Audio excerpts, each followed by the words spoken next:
Sometimes when we're measuring the enthalpy of a chemical reaction, it's difficult. And so there are alternative ways to actually determine the energy of a chemical reaction or the heats of formation. And we use something called Hess's Law. And that's what we're going to talk about in this chapter.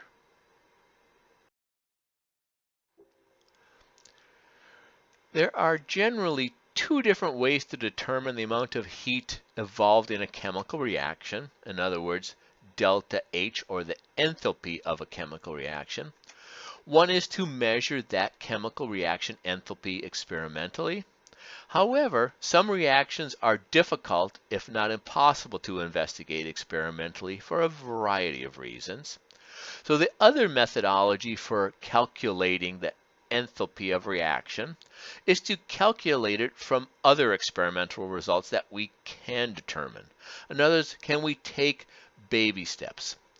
The amount of heat evolved in a chemical reaction can be calculated using something called Hess's Law.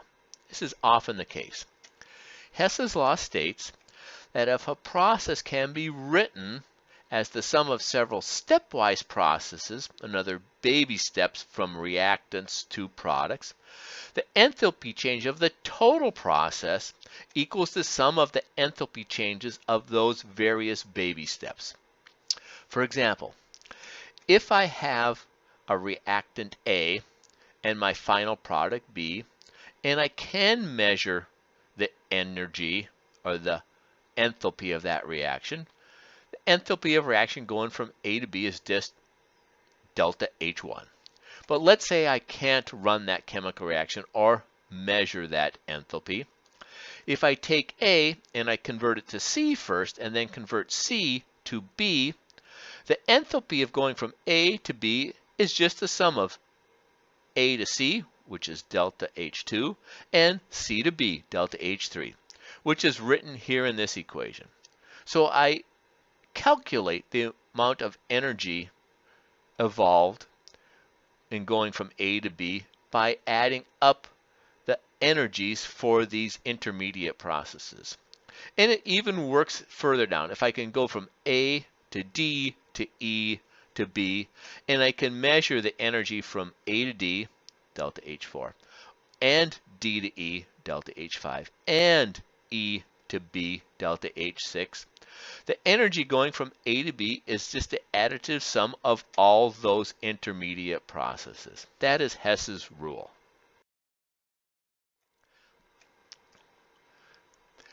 Hess's law is actually valid, again, because enthalpy is a state function. Enthalpy changes depend on where a chemical process starts and ends, not on the path it takes to get to the finish. That's the definition of a state function. If the energy of the reaction going directly from A to B cannot be measured, one can simply measure A to C and C to B and then add them up. Or we could measure the energies going from A to D, D to E, and E to B, and then add them up. That's the state function, and that is Hess's law sort of in a nutshell. Let's see how we can implement that.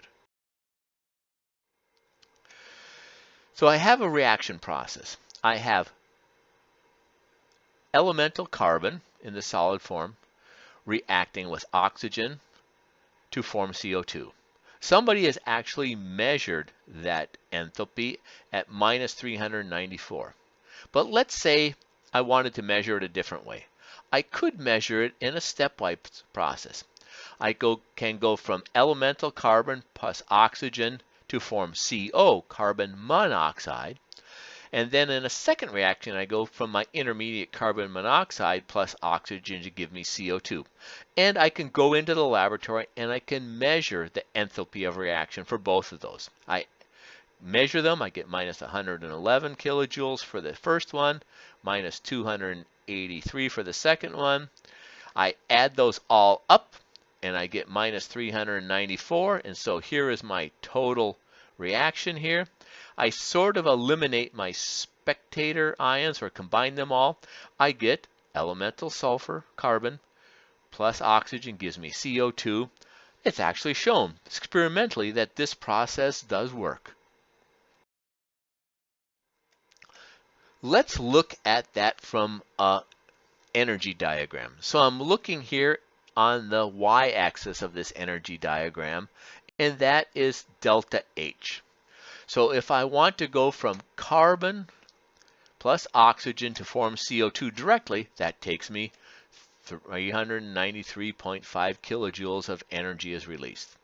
If I want to go there in a stepwise fashion, the first step releases 111 kilojoules. The second step releases 282.5 kilojoules. They are additive. So in this case, the horizontal blue lines represent energy levels. This is the energy level of the starting materials, the energy level of one intermediate, and the energy level of my final product.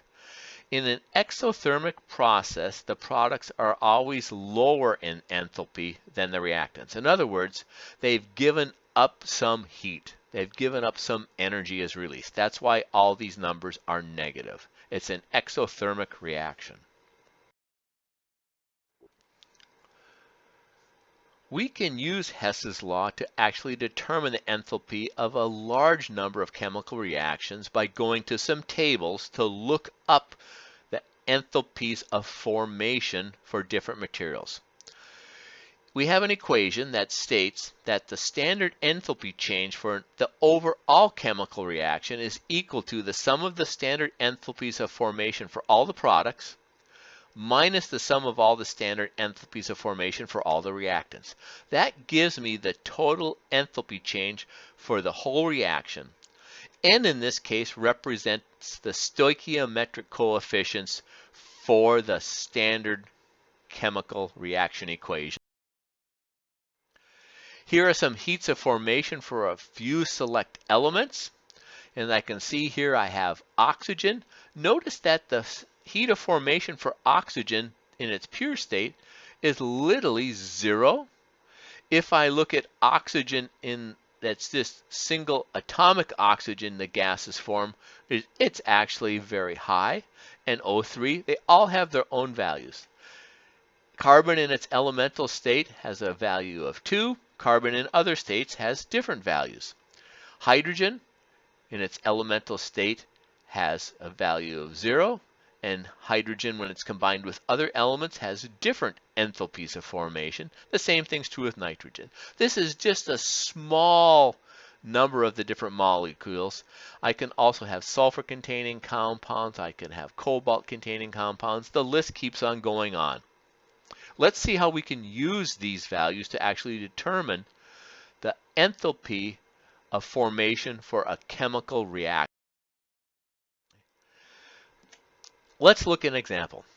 Here I have 3 nitrogen oxide molecules in the gaseous form reacting with liquid water to form nitric acid in the aqueous form and nitrous oxide in the gaseous form. My equation states that I'm just going to take the enthalpies of formation for all of these values times their reaction coefficients. I'm going to start with the products and subtract off the reactants. So let's start with the products. I have 2 moles of HNO3.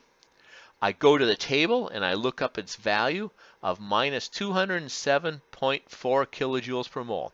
Notice I have to include the sign here, the negative sign. So I take the value directly off that table. I then go look up the value for my next molecule, NO, which I have 1 molecule of, and it has a standard enthalpy of reaction of 90.2 kilojoules per mole. From that, I'm going to subtract the whole quantity of my reactants. I have 3 moles of NO2 times its enthalpy of formation in the standard format, plus the 1 mole of water times its enthalpy of reaction in the liquid phase. Doing all the math together, the enthalpy of reaction for this reaction can be calculated at minus 138.4 kilojoules. If I went into the laboratory and I was able to measure that, I would come up with a very similar value. So it's a very accurate method for doing this. Let's do another example. what is the standard enthalpy change for the following chemical reaction? We want to calculate delta H.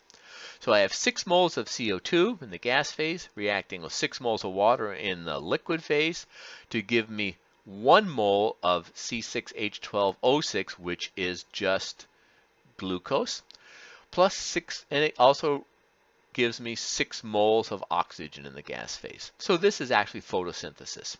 I can calculate the change in enthalpy for that reaction by adding up the sum of the number of moles times the enthalpy of each individual compound's enthalpy of reaction minus the number of moles times the standard enthalpy of the reactants. I sort of plug in all the numbers. I have 1 mole of my product of glucose times its standard state enthalpy of reaction plus 6 moles of oxygen.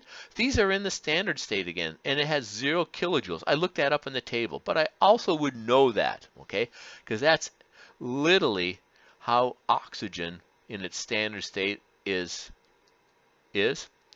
minus 6 moles of CO2, which is my reactant, its standard enthalpy of reaction, plus 6 moles of water times its value, do all the mathematics, I come up with minus 2,802.5 kilojoules per this chemical reaction here.